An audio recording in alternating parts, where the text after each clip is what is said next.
Hi అండి, welcome back to మన ఇంటి సాంప్రదాయం.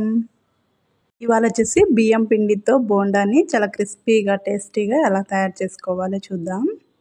ఈ బోండాల్ని మార్నింగ్ బ్రేక్ఫాస్ట్గా కానీ లేదా ఈవినింగ్ స్నాక్స్గా కానీ తయారు చేసుకోవచ్చు. క్రిస్పీగా టేస్టీగా చాలా బాగుంటాయి. మైదా పిండితో బోండాలు తయారు చేసుకోవడం ఇష్టం లేని వాళ్ళు ఇలా బియ్యం పిండితో కూడా తయారు చేసుకోవచ్చు, చాలా బాగుంటాయి. ముందుగా ఒక మిక్సింగ్ బౌల్ తీసుకొని అందులో ఒక 1 కప్ దాకా బియ్యం పిండి వేసుకోవాలి.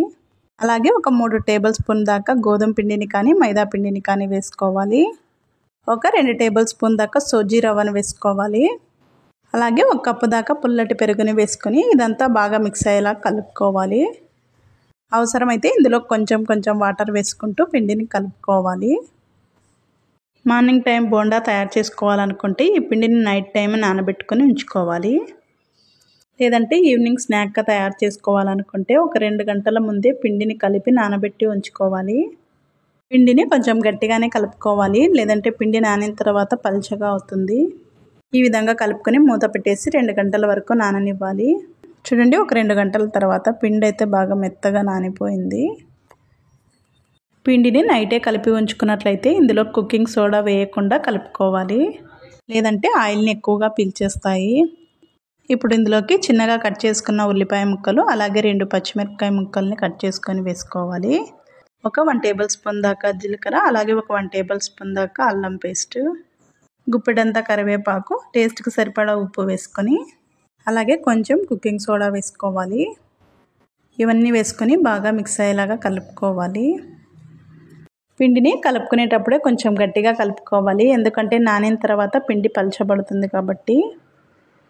నాకు ఇక్కడైతే పిండి కొంచెం లూజ్గా అనిపించింది, అందుకని ఒక 2 టేబుల్ స్పూన్ దాకా గోధుమ పిండి వేసుకున్నాను. వేసుకొని కలిపేసుకున్న తర్వాత డీప్ ఫ్రైకి సరిపడా ఆయిల్ పెట్టేసుకొని ఆయిల్ బాగా హీట్ అయిన తర్వాత చిన్న బాల్స్ లాగా ఆయిల్లోకి వేసుకోవాలి. ముందుగానే ఆయిల్ని బాగా హీట్ చేసుకొని తర్వాత మీడియం ఫ్లేమ్లో ఉంచుకొని వేసుకోవాలి, లేదంటే తొందరగా వేగుతాయి కానీ లోపల సరిగా ఫ్రై అవ్వవు. ఈ విధంగా వేసుకున్న తర్వాత వెంటనే కదపకుండా అవి పైకి వచ్చాక కదుపుకోవాలి. స్టవ్ని మీడియం ఫ్లేమ్లో ఉంచుకొని బాగా ఫ్రై చేసుకోవాలి. ఈ బోండాలు వేగడానికి కొంచెం టైం పడుతుంది, ఎందుకంటే లోపలి దాకా ఫ్రై అవ్వాలి కాబట్టి. మరి లో ఫ్లేమ్లో ఉంచుకొని ఫ్రై చేసుకున్నట్లయితే మెత్తగా అవుతాయి, అందుకని మీడియం టు హై ఫ్లేమ్లో ఉంచుకొని మాత్రమే ఫ్రై చేసుకోవాలి. ఈ విధంగా గరిటెతో కలుపుతూ ఉన్నట్లయితే అన్ని వైపులా బాగా ఫ్రై అవుతాయి. ఇలా 2 వైపులా మంచి కలర్ వచ్చిన తర్వాత బాగా ఫ్రై అయ్యాక పక్కకు తీసేసుకోవాలి. అలాగే మిగిలిన వాటిని కూడా ఇదే విధంగా వేసుకొని ఫ్రై చేసుకొని తీసుకోవాలి. ఈ బోండాలు ఆయిల్ని కూడా ఎక్కువ పీల్చవు, తక్కువ ఆయిల్తోనే అయిపోతాయి. ఈ బోండాలని ఏదైనా పల్లీ చట్నీతో కానీ టమాటా చట్నీతో కానీ సర్వ్ చేసుకున్నట్లయితే టేస్ట్ అయితే చాలా బాగుంటుంది. బియ్యం పిండితో తయారు చేసిన బోండాలు చాలా క్రిస్పీగా టేస్టీగా చాలా బాగున్నాయి. మీరు కూడా ఒకసారి తప్పకుండా ట్రై చేసి చూడండి. ఈ వీడియో మీకు నచ్చినట్లయితే ఒక లైక్ చేయండి. అలాగే మరిన్ని రెసిపీస్ కోసం మన ఇంటి సాంప్రదాయం ఛానల్ని సబ్స్క్రైబ్ చేసుకొని పక్కనే ఉన్న బెల్ బటన్ని యాక్టివేట్ చేసుకోండి.